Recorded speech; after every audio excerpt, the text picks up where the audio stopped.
Et on ouvre le premier débat avec mes invités sur ce plateau. Marie-Elisabeth Ingres, bonjour, chef de mission pour Médecins sans frontières. Merci d'avoir accepté notre invitation. Également sur ce plateau, Éric Lejoindre, bonjour. Vous êtes maire PS du 18e arrondissement de Paris, vice-président de l'AMIF, c'est l'Association des maires d'Île-de-France. Merci d'être avec nous. Sur ce plateau également, Jean-Philippe Dugoin-Clément, bonjour. Vous êtes le maire UDI de Mennecy, en Essonne.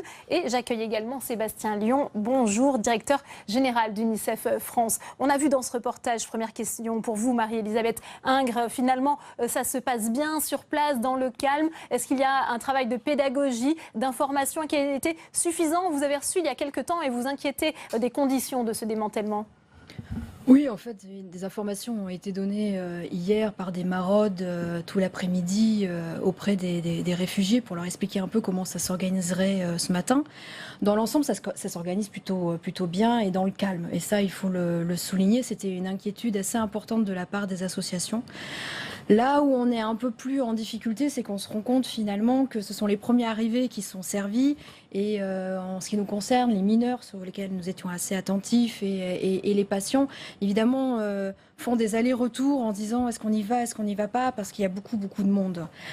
Donc on essaie de pousser, je dirais, les autorités pour qu'elles puissent s'organiser un peu différemment, qu'elles rajoutent des files d'attente pour que ces mineurs et ces patients puissent être pris en charge de façon correcte. Ouais. Mais dans l'ensemble, ça se passe bien. Ouais. Sébastien Lyon, vous avez un regard particulièrement attentif, on imagine, à cette question des mineurs isolés. On en a beaucoup parlé. Alors on sait bien que la France va engager un véritable bras de fer diplomatique avec le Royaume-Uni pour que certains puissent bénéficier du regroupement familial. Que va-t-il se passer pour les autres? Est-ce qu'il y aura un suivi particulier?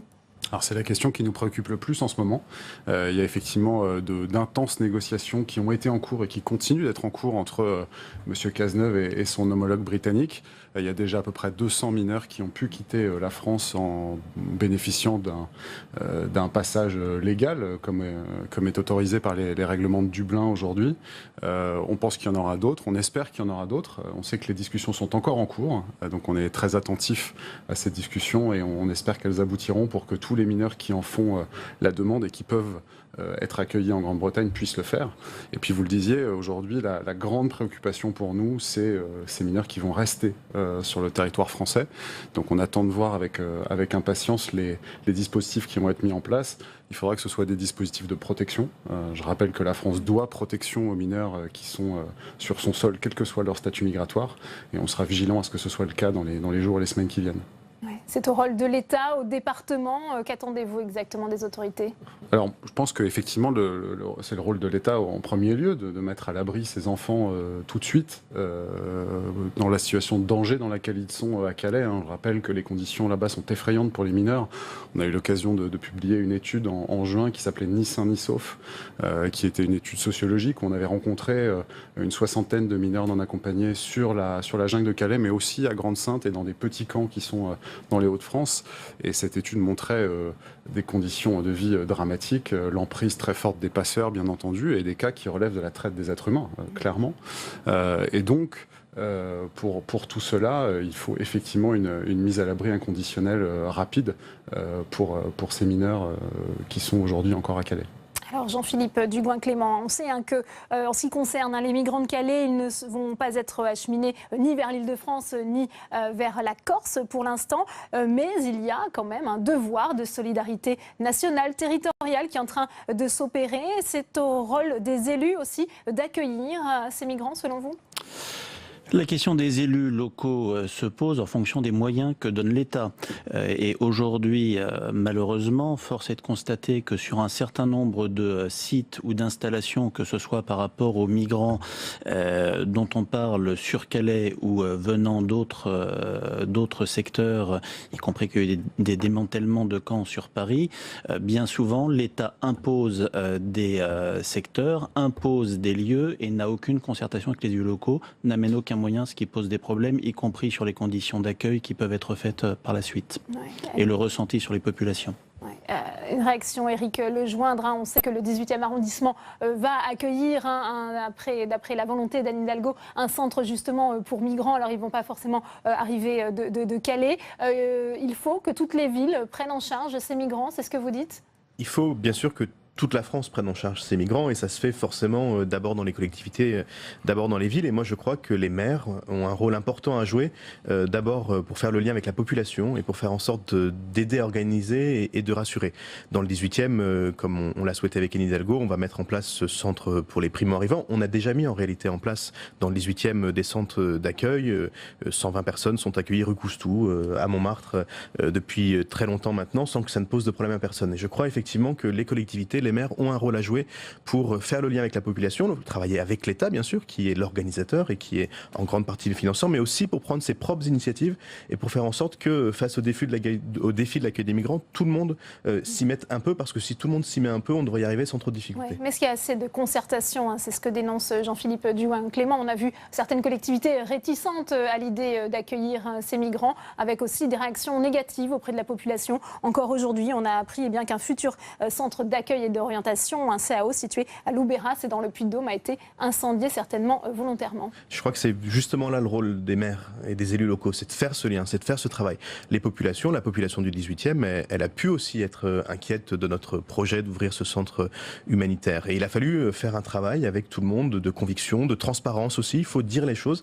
Ça demande de l'énergie, ça demande du temps, et c'est pas toujours la parole de l'État qui est la mieux comprise ou la plus attendue par les populations. Et je crois que c'est aussi le rôle des maires. J'ai bien conscience que c'est compliqué. Je l'ai vécu dans le 18e. On a fait des grandes réunions, 300 personnes en mairie pour parler de ces sujets. C'est pas toujours ce qu'il y a de plus facile ou de plus simple, mais en même temps, quand les populations voient que les choses sont organisées, quand les habitants voient que chacun a décidé de prendre sa part, quand les habitants voient que on fait les choses de façon rationnelle, et c'est au fond très sécurisant et c'est au fond très rassurant. Et moi, je veux quand même dire qu'il y a beaucoup plus d'endroits en France où les villes, les villages, les mairies, les populations accueillent que d'endroits où ça se passe mal. Alors bien sûr, quand ça se passe mal, on le voit plus. Mais en réalité, heureusement que ça se passe bien dans la très grande majorité des cas. Ouais. Marie-Elisabeth Ingres, qu'est-ce que vous pensez de ces réactions parfois négatives des élus ou des habitants qui refusent d'accueillir dans leur commune ces migrants ? Je pense que c'est beaucoup basé sur la peur et le manque d'information. Et l'idée que depuis quelque temps, le réfugié est vu plus comme une menace qu'une personne qui a besoin de protection. Et pour nous, c'est un vrai souci, parce que si on prend la jungle ou si on prend les camps à Paris, ce sont des conditions inacceptables. Les gens sont sur notre territoire et on se doit de les accueillir et de les assister et leur donner une protection. Et en ça, c'est vrai que la jungle était un endroit qui était invivable. Donc c'est pour ça que nous poussons à ce qu'il y ait un système un petit peu global d'accueil, de prise en charge, d'assistance, d'information, parce que c'est souvent ça qui manque à l'ensemble de ces populations. Et surtout ne pas les rendre invisibles, parce que beaucoup de gens sont partis, beaucoup de gens ont peur. Et ça veut dire que quand ils deviennent invisibles, ils sont exploités et on ne sait plus où ils sont. Ouais. Mais tous ne pourront pas demander ou bénéficier du droit d'asile en France, même si on sait que l'OFPRA s'engage à ce que les procédures soient accélérées. Qu'est-ce qui va se passer pour ceux qui ne pourront pas bénéficier de ces demandes de droit d'asile ? On sait que certaines associations redoutent des expulsions, des interpellations, voire une véritable chasse à l'homme, ceux qui ne voudront pas quitter la jungle de Calais. Là, je vous conseillerais de demander plutôt aux autorités françaises. Je crois qu'elles ont été assez claires. Les personnes qui ne demandent pas l'asile, elles veulent les renvoyer soit dans le pays d'origine, soit dans le pays de première arrivée. Et elles ont été très claires sur le fait qu'elles voulaient démanteler tous les sites dans les Hauts-de-France. Et là, en effet, c'est une inquiétude, parce qu'il faut être réaliste. Comme je l'ai déjà dit plusieurs fois et comme nous le disons tous, Calais est une zone de transit, en tout cas cette région-là. Et donc les réfugiés iront dans cette zone. Donc il faut trouver un moyen, au moins qu'il y ait des centres de transit. Et nier qu'il y aura des sites, c'est nier une réalité qui existe déjà. Les gens partent et déjà sont en train de s'installer ailleurs. Sébastien Lion, est-ce que vous êtes inquiet aussi de certaines expulsions ou d'interpellations ou de placements en rétention administrative ? Comment voyez-vous les choses ? Je partage le point de vue de ma confrère. C'est vrai que nier le fait que des gens reviendront, que des réfugiés, des migrants reviendront à Calais, c'est se voiler la face aujourd'hui. Ce problème dure depuis de nombreuses années. Et je voudrais insister sur le fait qu'il n'y a pas de raison que ce phénomène s'arrête. Quand on voit les principales nationalités qui sont représentées à Calais aujourd'hui, Soudan, Érythrée, Éthiopie, Irak, Syrie, Afghanistan, sont que des pays qui vont mal et qui vont de pire en pire en fait. Donc les situations dans les pays de départ étant ce qu'elles sont, c'est-à-dire des situations tragiques de guerre, les gens continueront de fuir et ils continueront à fuir de plus en plus nombreux. Donc je dirais qu'au-delà de ce qui se passe aujourd'hui et du début de ce démantèlement de la jungle, un énième démantèlement à Calais, ce qui compte, c'est les semaines qui viennent. C'est qu'est-ce qu'on fait, comment est-ce qu'on se prépare à accueillir une population qui arrivera, quoi qu'il arrive, au vu des conditions dans les pays de départ. Et je pense qu'aujourd'hui, voilà, dans les Hauts-de-France, nous on appelle très fortement à ce qu'il y ait des lieux d'accueil, des lieux de protection, pour les mineurs en particulier. C'est quelque chose qu'on demandait depuis très longtemps et qui sur la jungle de Calais n'était pas effectif malgré de très nombreux appels. Alors aujourd'hui on démantèle la jungle, ce qu'on ne peut que... on ne peut que être d'accord. Les conditions sont tellement horribles de vie dans cet endroit que évidemment, il fallait le démanteler. En revanche, il y aura de nouvelles arrivées et il faudra être en mesure de protéger les mineurs qui arriveront sur ces lieux dans les semaines et les mois qui viennent. Alors, avant de continuer ce débat, on retourne à Calais, où on retrouve notre envoyée spéciale Samia Dechir. Vous êtes avec Natacha Bouchard, la maire LR de Calais. Alors, quel regard porte-t-elle sur cette opération ? Oui, Madame Bouchard, vous êtes donc maire de Calais. Depuis longtemps, vous réclamez ce démantèlement de la jungle. Est-ce qu'aujourd'hui, vous êtes soulagée au regard du début des opérations ? Je suis soulagée pour les migrants qui ont accepté d'intervenir dans ce dispositif pour quitter les conditions dans lesquelles ils étaient. Au moment où on se parle, ils sont environ 1300 à avoir quitté donc les campements pour partir vers d'autres régions. L'objectif, bien sûr, est encore très loin d'être atteint puisque on va bien voir si en fait les migrants vont toujours rester volontaires ou s'ils vont se constituer des groupes de réfractaires qui vont vouloir rester dans le périmètre donc de la jungle. Et c'est à ce moment-là eh bien qu'on pourra dire s'il peut y avoir un soulagement ou une inquiétude par rapport à la fermeture de la lande, mais aussi du camp humanitaire, puisqu'il en a été décidé ainsi par le président de la République. Et donc Jules Ferry, le Cap.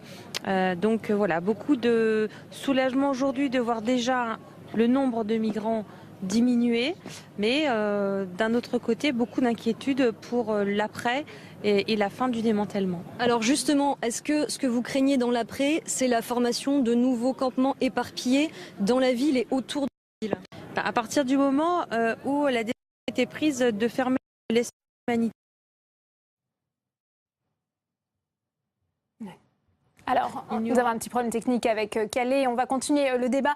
Jean-Philippe Dugoin-Clément, c'est toute la problématique. Est-ce qu'il y a un risque que des mini-Calais se reproduisent un petit peu partout en France ? C'est ce que dit la droite notamment. Malheureusement, oui. On est sur, quand on parle de la jungle à Calais, des gens qui majoritairement souhaitent passer en Angleterre, qui n'ont pas en projet de vie contrairement à d'autres réfugiés, de venir s'installer et faire leur vie en France. Donc à partir de là, on va effectivement exploser la jungle de Calais sur différents sites. Je ne suis pas convaincu, si on fait le bilan dans 2 mois, dans 3 mois, dans 4 mois, du pourcentage de personnes réimplantées qui seront encore dans les sites, dans les CAO qui auront été organisés. C'est tout l'enjeu, effectivement, Éric Lejoindre, ces CAO. Est-ce qu'ils ont une vocation temporaire, définitive ? Est-ce qu'il y a ce risque, avec cette attractivité de Calais, on rappelle sa proximité avec les côtes anglaises, eh bien que les migrants cherchent à retourner à Calais par tous les moyens, et avec cette question aussi des nouveaux arrivants. Il serait environ 30 à 40 par jour arrivés, dont des mineurs. C'est une situation qu'on connaît bien à Paris. Moi, je ne crois pas du tout à cette idée de mini-Calais partout en France. En réalité, Calais est à Calais parce que c'est Calais, et d'ailleurs, Paris, la situation est à Paris parce que c'est Paris, et qu'on est justement sur les zones de transit. Je crois que les relocalisations en province qui vont vont s'opérer, si elles s'opèrent dans des bonnes conditions, et je crois que ce sera le cas, elles permettront aux gens de rester. Les gens vont demander l'asile.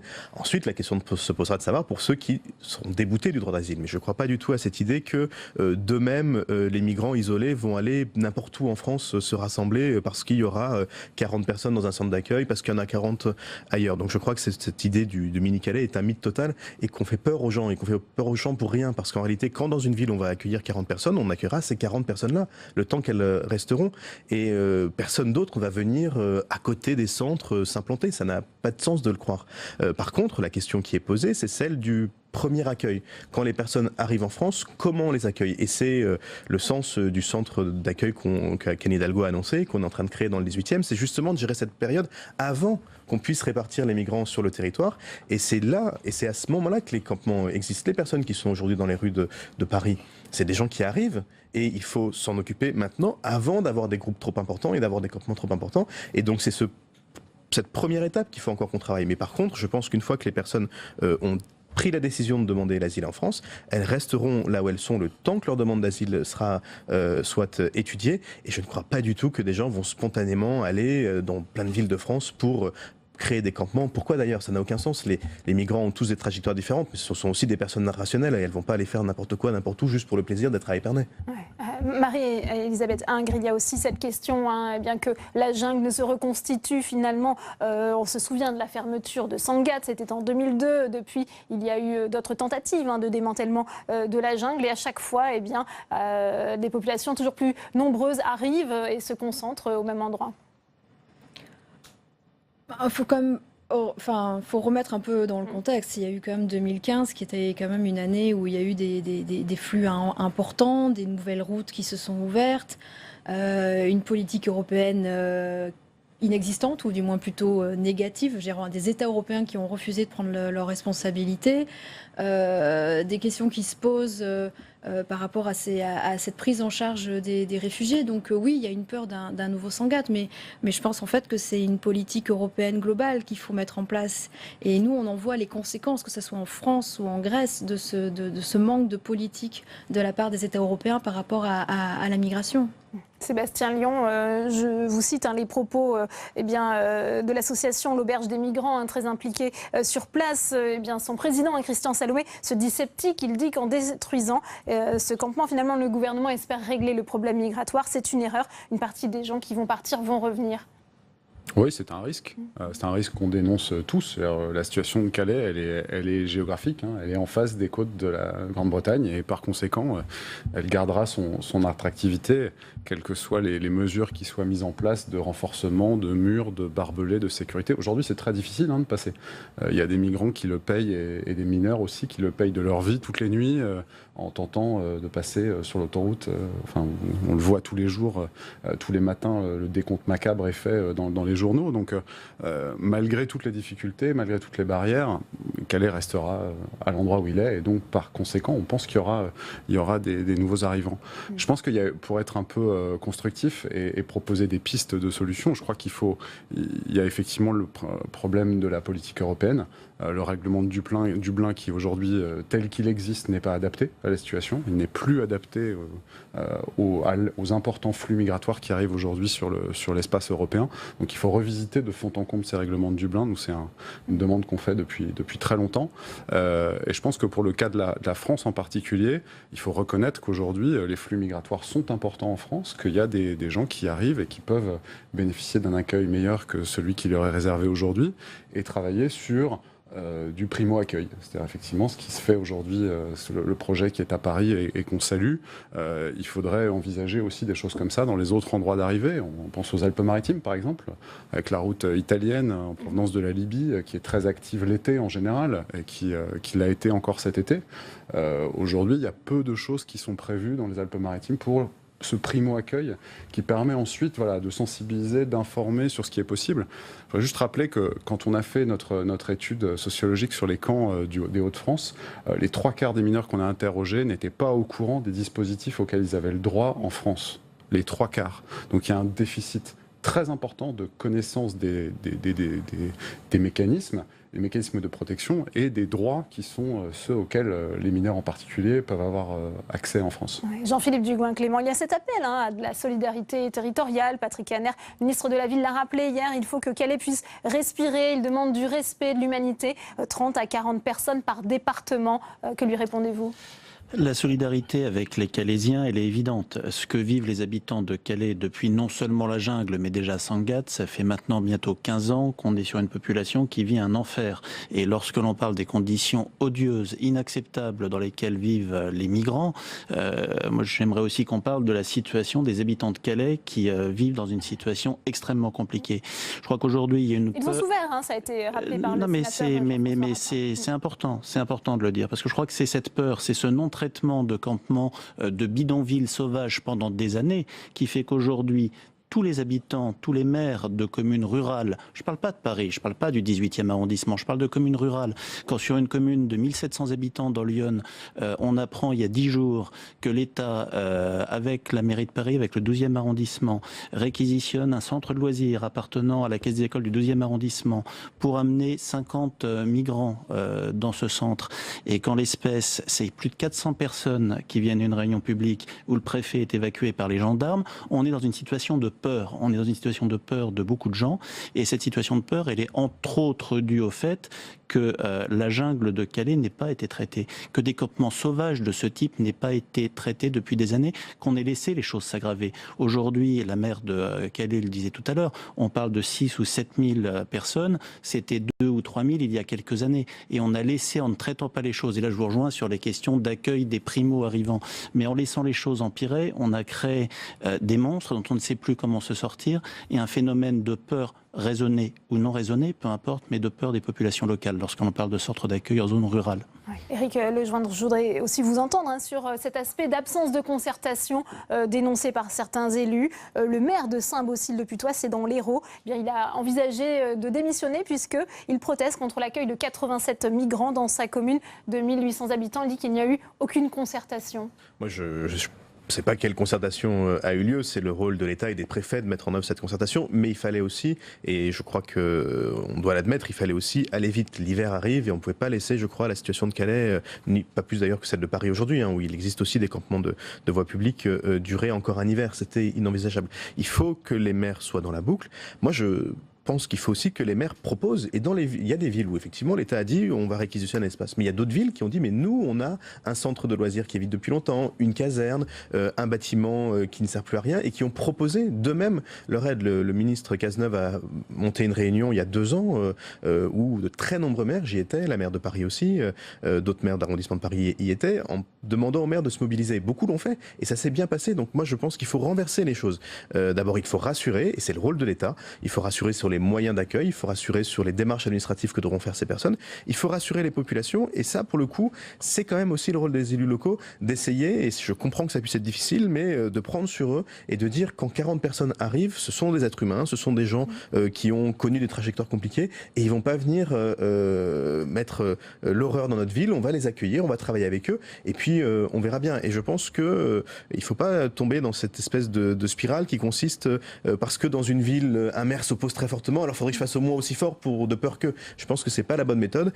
On est tout à fait capable, on est un grand pays qui a des moyens, on est tout à fait capable d'accueillir tout le monde. Encore faut-il que chacun en prenne sa part. Oui. Marie-Elisabeth Ingres, quel va être le rôle à présent de Médecins sans frontières? Est-ce que vous allez pouvoir suivre un petit peu les réfugiés dans les CAO, continuer le travail de suivi médical et à la fois d'information, de pédagogie que vous meniez à Calais? Pour l'instant, on s'occupe du démantèlement. Enfin, on s'occupe. On essaie de suivre au moins les mineurs et nos patients, s'assurer qu'ils vont être pris en charge.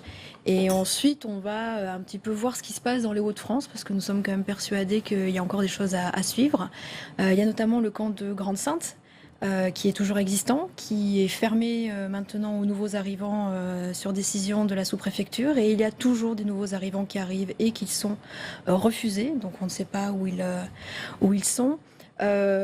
Pour l'instant, nous n'avons pas l'intention d'aller dans les CAO, puisque normalement, il y a une organisation qui va être mise en place avec des acteurs, des associations, mais nous allons rester en contact avec certains patients. Vous faites confiance à l'État, au préfet, pour le suivi de ces migrants dans les CAO. Je reviens à ma question du début, avec ce risque d'expulsion ou de placement en rétention administrative pour certains. Bon, nous sommes une ONG humanitaire, donc pour toutes ces questions, je dirais, on ne va pas forcément être les premiers sur cette question-là, même que si on voit quelque chose qui se passe, on témoignera. Mais nous, on est plutôt sur la question de l'assistance et de l'accueil et de l'information qui sera donnée. Est-ce qu'on fait confiance ou pas? Je dirais à un moment ou à un autre, il y a un État qui prend des décisions avec des associations. On va voir ce qui va se passer. On était très inquiets pour le démantèlement et finalement, ça se passe pas comme nous l'aurions aimé. Nous pensons qu'en effet, il n'y a peut-être pas forcément une prise en charge optimale des mineurs et des vulnérables, mais on va voir ce qui va se passer. On va faire, je dirais, comme on dit dans notre jargon, du monitoring pour voir un petit peu quelle est la situation. Sébastien Lian, même question pour l'UNICEF. Comment allez-vous suivre les mineurs isolés une fois qu'ils seront partis de Calais? Alors on va déjà vérifier qu'ils ont bien tous été placés dans les mini-CAO, je ne sais pas comment on peut les appeler aujourd'hui, mais disons les endroits de lieux de protection qui auront été mis à la disposition des mineurs spécifiquement. On a beaucoup travaillé avec beaucoup de partenaires et aussi des représentants du gouvernement sur la mise en place de ce dispositif. On avait fait tout un nombre de préconisations sur la taille des établissements, sur le nombre de mineurs qui doivent y être accueillis, sur le type de prise en charge qui doit y être fait, psychologue, interprète, etc. Donc on avait beaucoup travaillé sur le dispositif en amont. Donc on va s'assurer que nos préconisations ont bien été prises en charge. On va s'assurer qu'aucun, ça va être difficile, mais en tout cas qu'il n'y a pas de mineurs qui ont disparu, puisque c'était une des préoccupations qu'on avait eues dans des précédentes opérations dans la jungle. On va s'assurer que la majorité, voire la totalité d'entre eux ont bien pu être pris en charge. Et puis après, la préoccupation plutôt à moyen terme, je dirais, c'est le crantage entre ce dispositif d'accueil d'urgence qui est en train de se mettre en place aujourd'hui même et le dispositif de droit commun qui existe aujourd'hui en France pour les mineurs non accompagnés, qui est pris en charge par l'aide sociale à l'enfance, qui dépend des départements. Donc il y a cette difficulté aussi de mettre un lien très fort entre ce qui se fait aujourd'hui et l'accueil de ces mineurs non accompagnés, et puis le fait qu'ils puissent être ensuite placés dans un dispositif de droit commun qui est un défi, puisque le dispositif de droit commun aujourd'hui, il est engorgé. Il y a des problématiques de financement du côté des départements, et tout ça pose un certain nombre de questions qu'il va falloir regarder dans les semaines qui viennent. Merci beaucoup. Merci Sébastien Lion, merci Marie-Elisabeth Ingres, merci Éric Lejoindre, merci Jean-Philippe Dugouin-Clément d'être venu participer à ce débat.